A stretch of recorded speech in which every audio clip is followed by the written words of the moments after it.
এই দুনিয়ার পুরো জীবনটা এটা হচ্ছে লালসাময় একটা জীবন, লোভ, মরিচিকা, মায়াজাল। এই মায়াজালে আমরা আটকে আছি, ফলে মৃত্যুর কথা আমরা ভুলে গিয়েছি।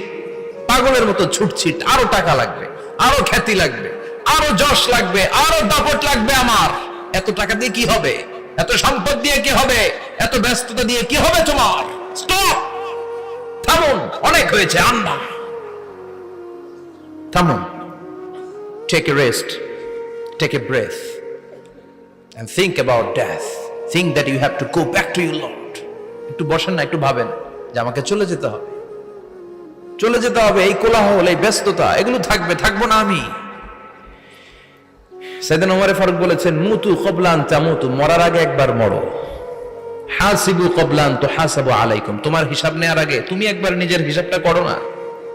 কাগজ বের করে একটু লিখো না কি কি ভালো কাজ করছিলা, যেগুলো দিয়ে নাজাতের ওসিলা হতে পারে, 1 2 3, আর কি কি আকাম কুকাম করছো দেখো না, লিখে দেখো তোমার অবস্থাটা কি। মরার আগে একবার মরো। মরার আগে খাটের মধ্যে শুয়ে শটান করে চোখ বন্ধ করে একবার মরার ভান করে দেখেন কেমন লাগে। চোখটা বন্ধ করেন আর ভাবেন আপনি নাই, কি কি হতে পারে ভাবেন। আপনার ছেলে মেয়েরা কান্না জুড়ে দিবে, আপনার প্রাণের স্ত্রী বিলাপ শুরু করে দিবে, বন্ধু বান্ধবের চিৎকার আর মাতম, স্থানীয় এলাকার মসজিদে ঘোষণা, অমুক এলাকার নিবাসী অমুক ভাই অমুকের ছেলে অমুক দুনিয়ায় নাই। সব আত্মীয়রা চলে আসবে, ফেসবুকে স্ট্যাটাস দেয়া হবে, সবাই সবাইকে জানাবে বিকাল 4টায় অমুক হাই স্কুল ময়দানে আপনার জানাজা। ছুটে আসবে, সবাই ছুটে আসবে আপনাকে শেষ বিদায় দিতে, গুড বাই জানানোর জন্য, আল ওয়াদা, বিদায় জানাতে আসবে সবাই। 4 তাকবীর দিয়ে আপনার জানাজা হবে, অশ্রুসিক্ত জানাজায় আপনার বিদায় হবে। কাঠের খাটিয়ার মধ্যে করে কাঁধে তুলে আপনার কবরে নেওয়া হবে, আগে থেকে খুঁড়ে রাখা কবরটার মধ্যে আপনার বিছিয়ে দেয়া হবে, বাঁশের কচি দিয়ে তার উপরে মাটির চাপা দিয়ে সব চলে যাবে। ভাবেন না একবার চোখ বন্ধ করে, this is the circle of life, this is the nature of life. এটা সবার হবে, আমার হবে, আপনার হবে। এত মায়া, এত ভালোবাসা কই যাবে? কেউ থাকবে না, সবাই আপনার অন্ধকার কবরে রেখে দিয়ে চলে আসবে। উপরে বাঁশের কঞ্চি, তার উপরে মাটির চাপা, অন্ধকার আর অন্ধকার। এই অন্ধকার যেন শেষ হতে চায় না, শুধুই অন্ধকার, ঠিক কিনা? এজন্য আমাদের চলে যেতে হবে। দাদা গেল, চাচা গেল, মামা গেল, আমাদেরকেও যেতে হবে, জোরে কোন ঠিক কিনা? একদিন মাটির ভেতরে হবে ঘরে মন আমার, কেন বন্ধ দালান ঘর, প্রাণ পাখি উড়ে যাবে পিঞ্জর ছেড়ে,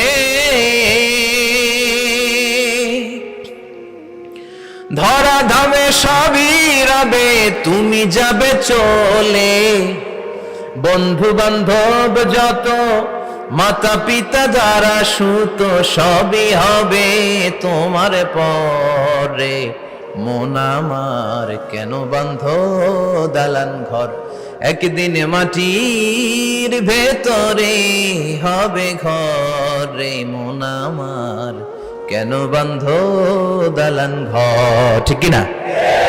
সব করে থাকবে, চলে যেতে হবে আমাদেরকে।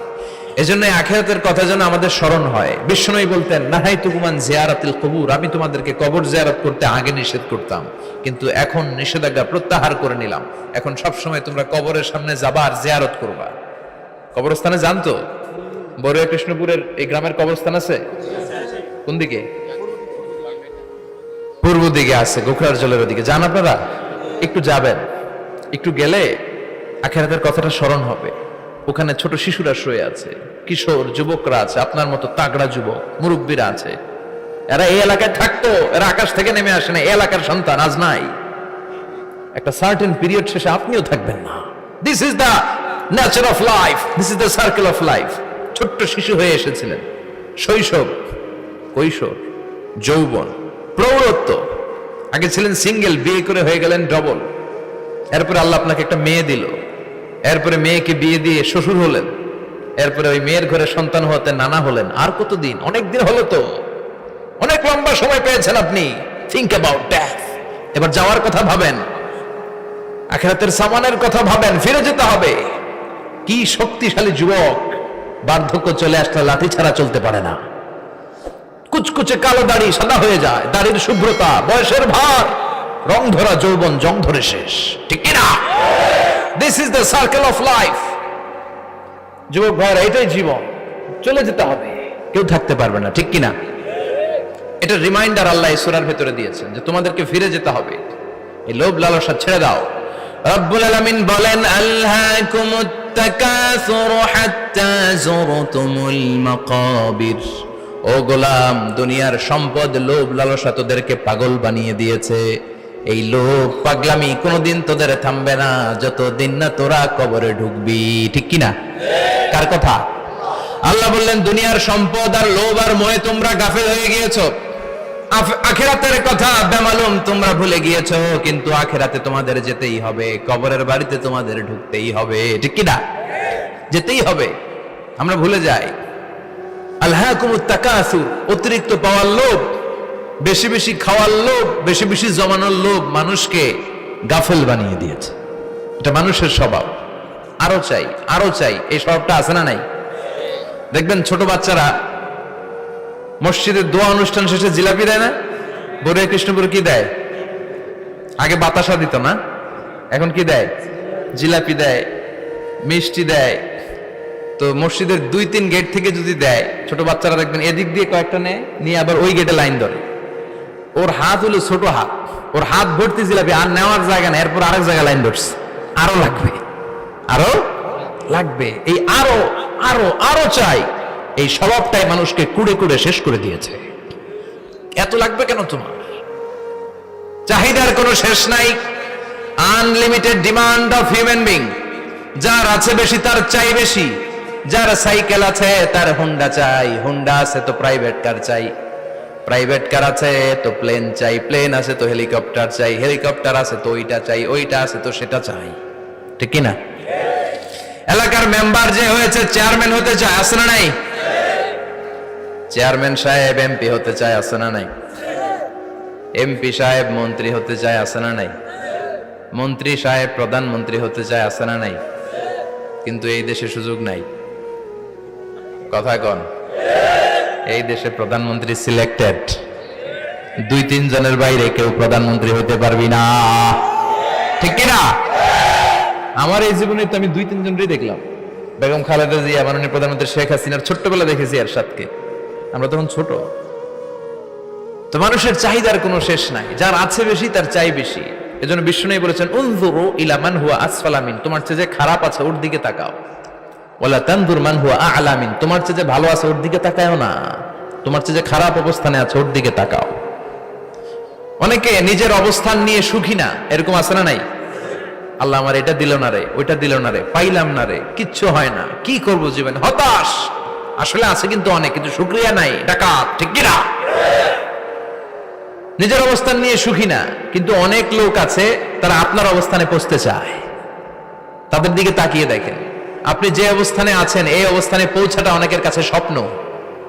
তারা প্রতিনিয়ত সংগ্রাম আর স্ট্রাগল করে যাচ্ছে আপনার অবস্থানে পৌঁছতে, আর আপনি এটা নিয়ে সন্তুষ্ট না। শেখ সাদির নাম শুনেছেন? বালাগাল উলা কাশাফাত দুজা, এই কবিতাটার রচয়িতা, ইরানের বিখ্যাত এক কবি।